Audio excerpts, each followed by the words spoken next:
If you've ever done some hard cornering with a swing axle Beetle, you might have experienced some rather weird behavior. Body roll, you get a strange change in the roll center, that back wheel tucks under. This photo clearly shows a Beetle's behavior during very hard cornering. Note that left rear wheel tucking right under. Depending on driver skill, we might be moments away from a rollover here. And if you've pushed it too hard, donk, your bug ends up on its roof. That's how I rolled my first car more than 40 years ago.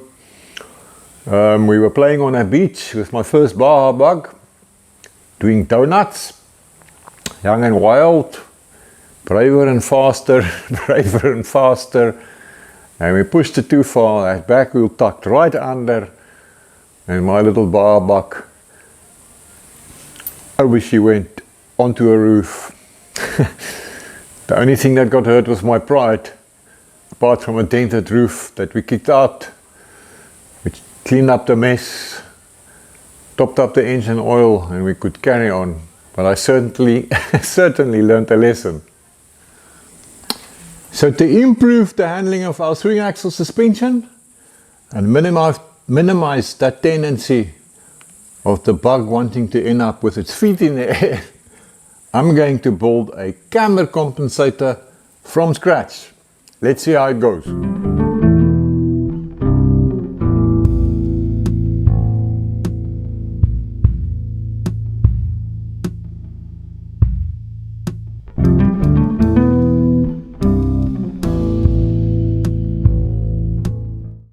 Something similar to what you see in this image of a commercially available MP camber compensator kit. I'm going to use this as inspiration for my build. I just realized you've not seen the changes I've done here for an air filter. So you might recall I had this POS air filter sitting here, but then my engine lid wouldn't close with this in place. So I came up with this solution. That's a piece of radiator pipe, and then I built this from mild steel tubing. This I think is 2 inches, I think, no, a little bit more, maybe 2¼ inches, 60 mil, something like that. And then in here I've got one of those cone-shaped filters bolted to this bracket. Kind of hard to see, but in there I've got one of these filters. I see here on the box it says performance filter. So our Beetle's going to be a lot faster now. Let me see, I've got some old leaf springs lying here. Maybe I can find something here that will do the trick. Hey, I think maybe this thing can work. Let's go see. Okay, let's see. Something to that effect. Well, how about that, eh? Looks like this leaf spring is actually going to work, yeah. Yeah, I think the fabrication gods might be on my side today. So, yeah, my first thing then is to figure out a way how to attach this center part here. But yeah, otherwise the length and all that looks pretty good. Awesome. Good start. Is it stiff enough? I don't know. Definitely not too stiff. Yeah, I don't know. We'll just have to experiment. If there's not enough stiffness in it, I can always add another leaf down the line. But let's see what we can do with this for now. I made up this piece from a bit of flat bar. And then here on the bottom end of the gearbox or transaxle, I've removed that nut there and this one here. So I'm left with these 2 studs. And now my little plate can go on like that. Yeah, now I see this little tab here is a little bit in my way. So I don't really need it. I'm just going to take some off.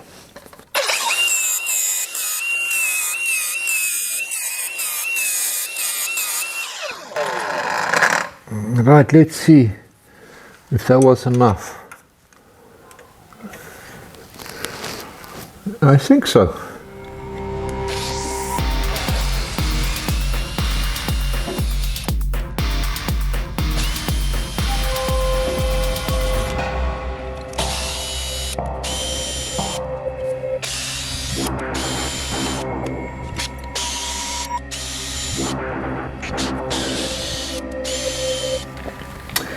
Because the plan is to weld that piece that I tapped the holes in onto this, like that. And I think I'm going to go do that on a bench. I mean, why need crawl in under the car here with the welding machine? So let's take all this off. I'll go to the bench and I'm just going to tack it together to see if it's going to work out. Just do light tacks for now, because I just want to see how it's going to work out. So let's go and try it. Okay, so I've got both of them bolted into place, and I'm happy with that. So now I want to make the piece that bolts on here that goes across, and that needs to be, what am I seeing there, about 185 millimeters. Right, let me go see what I'm going to do. I made a cardboard template to pick up the holes. And then I made this piece from 3mm 1/8 plate. So it should fit. Let's go see. So a slight change of plan here. I decided to fit these studs. I just think they will work better. So now let's see if this is going to fit. It should slip right on. There we go, fantastic. Couple of nuts on here to hold it in place.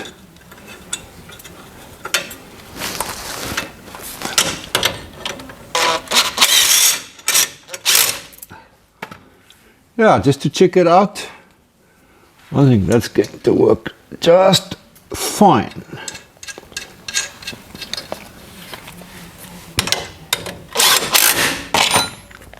So now I got to figure out how to connect or attach my spring that's running through here to this plate. Okay, I think I've got an idea. Let's take it off again.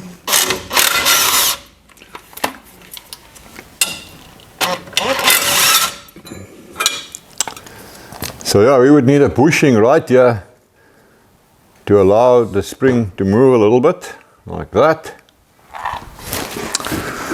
And I have a box full of such like things, so let me see what I can find there. Okay, this could work. Yes, these two are the same, so I think this can do the trick for me. So that would mean that I need to find a piece of pipe or something like that with the ID the same as that. Let me go see.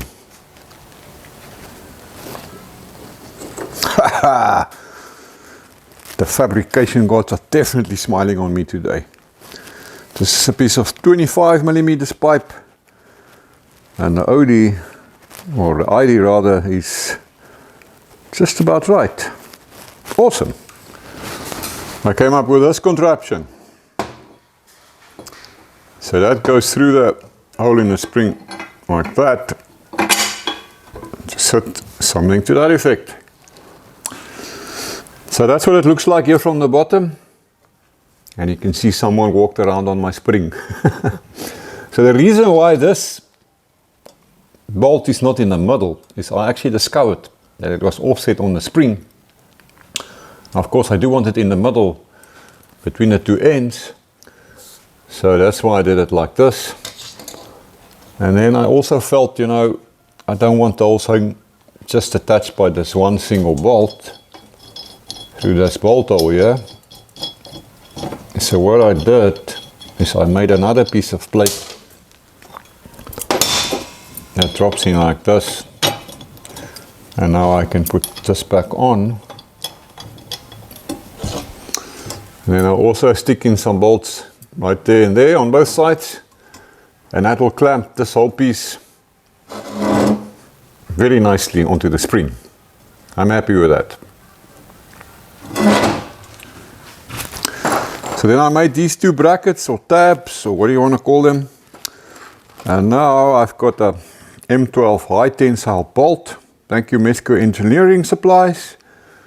And it can go right through my polyurethane bushings, one on each side. Let me see now. Yes, something like that.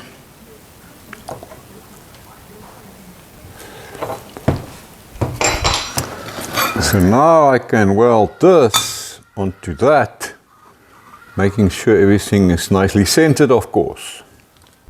I thought I heard a commotion outside.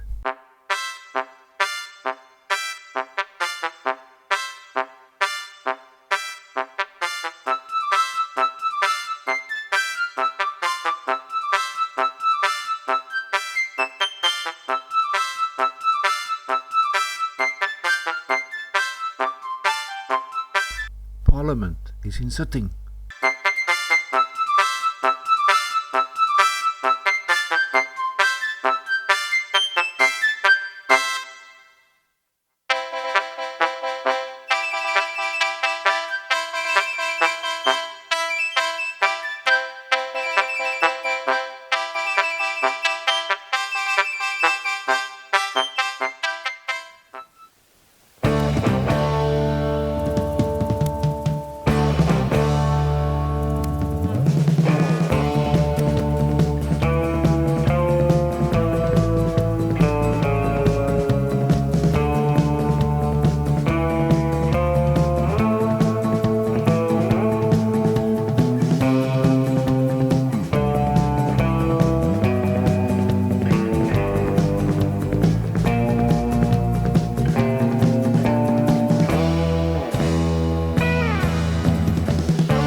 Okay, let's see.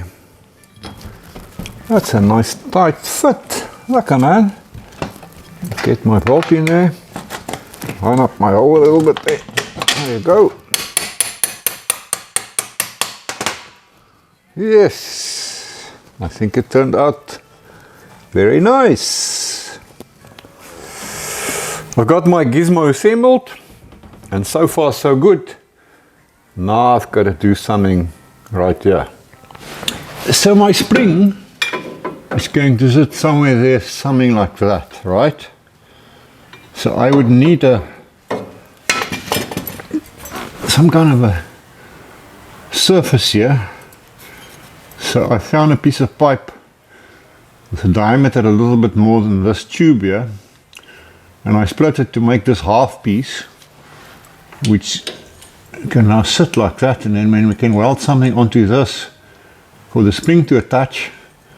So now the inside diameter of this one is a little bit more than a tube, so it currently sits quite loose, but I also don't want a metal to metal connection or contact point here. So it would be nice if I can line this with some kind of a rubbery, plasticky material of sorts. I wonder what I can do. So my first thought was to line it with rubber, but that's not a good idea because that axle tube needs to slide on this a little bit. And I think the rubber is just going to cause too much friction. You need to think of something else. So then I found this piece of 3-inch PVC pipe. So yeah, the diameter is quite a bit bigger than my proposed saddle. But check this out, I cut myself a piece from this and I just compress it a little bit, springs it into place, and look at that. It's a good day. Now I don't know how long this is going to last, but we'll find out down the line. If it wears out too quickly, we'll just make another plan. But it's got little friction, so I think it will work well from that point of view. And I think I will just glue this into place with epoxy or something like that, just to hold it there. Yeah, I think this is going to work well. And because this is now reduced the inside diameter just a little bit, it fits quite nicely on that axle tube. So here's the game plan. That needs to sit like that. So I'm going to make 2 tabs that I can weld onto there with a hole through them. Push in there, bolt right through. This will ride on the axle tube, and then it can swivel a little bit as it needs to do.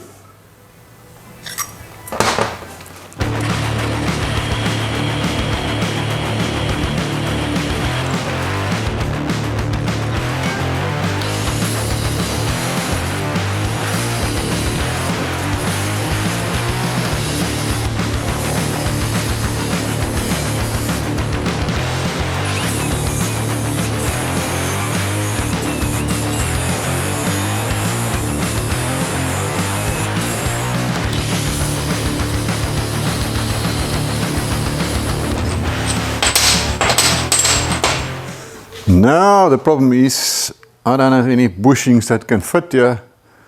This one's too big and I only have the one anyway. So now I can drive a 150 or 160 kilometer round trip to go and buy 4 of these measly things that'll fit here, or I can just make my own.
Right, so I've got my contraption welded together, got my bush installed. Now this is some material I had here, not exactly sure what it is. I think it's acetal, probably not the best stuff to make a bush out of, but we'll see how it goes. It's easy enough to replace it down the line if we need to. So this can go over like that now. Get my bolt through there, like so. And then my proposed plastic liner sits there. And now if we imagine this to be the axle tube, we've got movement like this, and it can also slide a little bit because we do need that. Yeah, cool, I think it's going to work. And I thought, you know what, let's make a saddle that goes across the top of it as well, like that. So I can stick a bolt in here on this side. And yeah, I suppose it's not really necessary, but I don't think we've got anything to lose. So yeah, we'll see how it works out.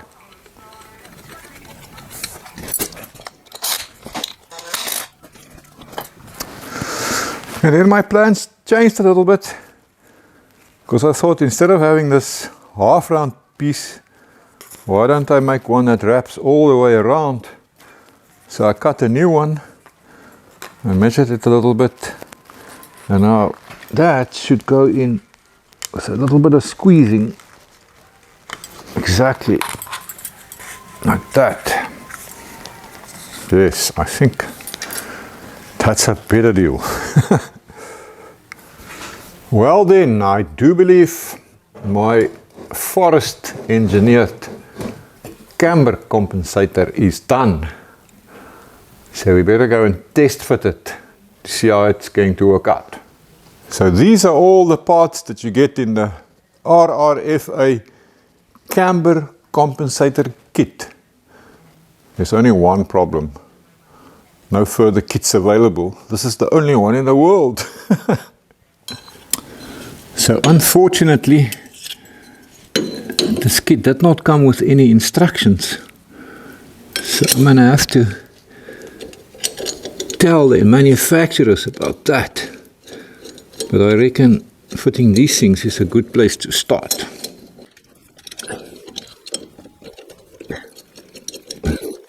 Right, so now we need to get this in.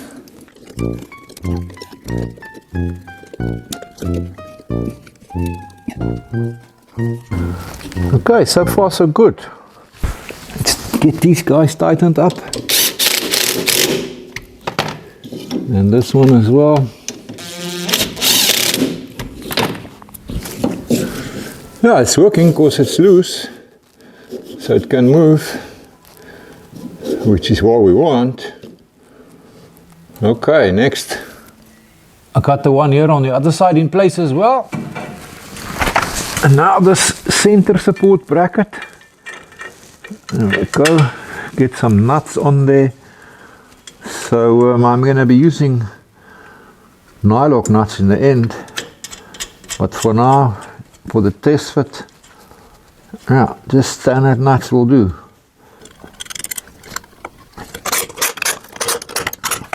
Right. So to get the spring into place, I'm going to use a jack. I've already got it attached here on this side. I've got that bolt in place.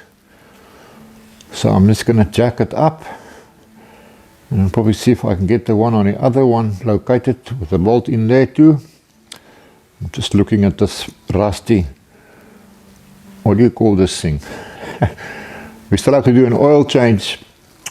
So when I take this off to drain the oil, we'll clean up just before we put it back. So let's jack it and see what happens. Okay, up you go. Okay, I see now that I must first get that bolt into place before I can jack it any further to get this located. So let's get a bolt in there.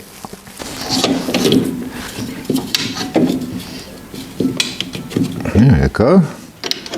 It's working out well so far. And let's just line up that hole.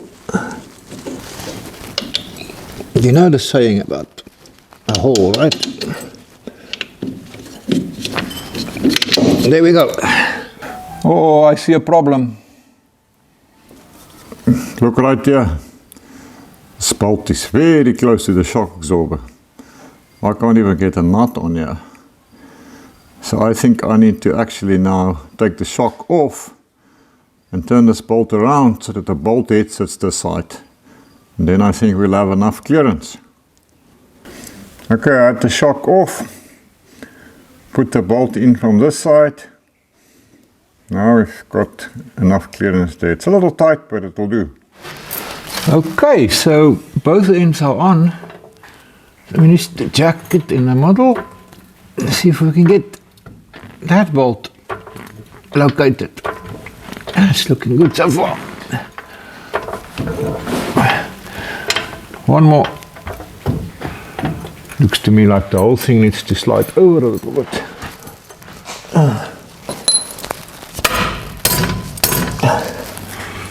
I think I need to go and fetch a hammer.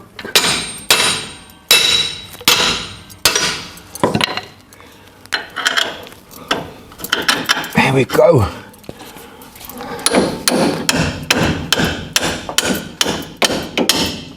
Haha! That's your uncle. So before I drop the Renobug back onto its wheels, just quickly want to show you how well this worked out.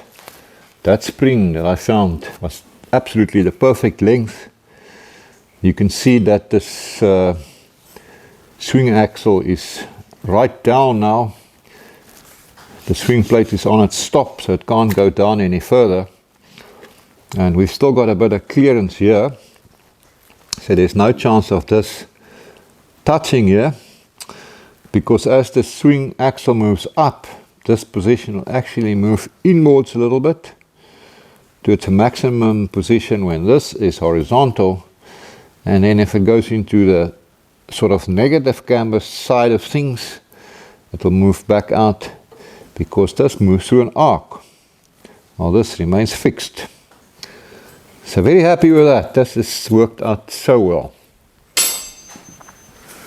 There's not going to be much movement, but let's just measure this distance to see what it is at the moment. Looks like 35 millimeters. So I would like to measure it again when I've dropped the Renobug down and the axle sits more horizontal. Right, down she goes. Now I just need to push it forwards and backwards a little bit for the suspension to settle. Okay, so I've pushed her around a little bit and the suspension has settled now. We still have a little bit of positive camber, but then there's still quite a bit of body weight that needs to be added. Doors, fuel, all sorts of body panels and people. So hopefully when all that is said and done, we will end up with neutral or preferably just slightly negative camber. Let's measure the change that we've had here so far. Let's see. Pretty much 50 millimeters, eh? So we had 35. It's moved 15 millimeters in. That's what we expected. Didn't think it would be that much, but there you go. And our swing axle is not quite horizontal yet. It's still slightly downwards. So it will move a little bit more as it goes to the horizontal position. But yeah, it's all working out well. I'm going to jump here on the back of the car to make the suspension work. And then you'll be able to see the movement that takes place there.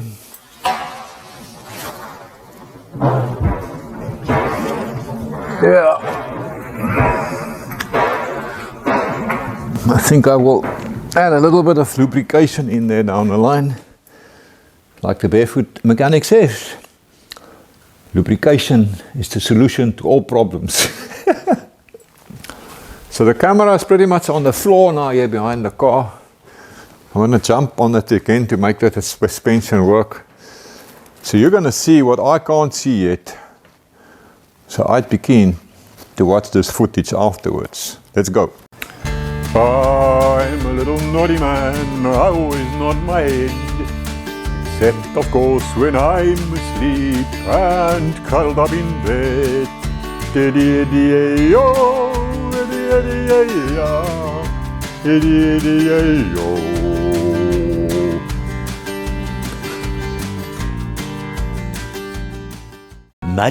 Much later. And some yellow paint. Not because it makes it any faster, but it just looks a little faster. Yes, my work here is done. So unfortunately, I can't simulate right here what will happen when you corner the car really hard and fast. But I'm sure you guys can visualize how that spring will counteract the tendency of the swing axle to move into that positive camber position, eventually tuck under, and then things lead to a rather unforeseen scenario. Anyway, that's my story for today. Thanks for hanging out with me. I'll see you oaks in the next video.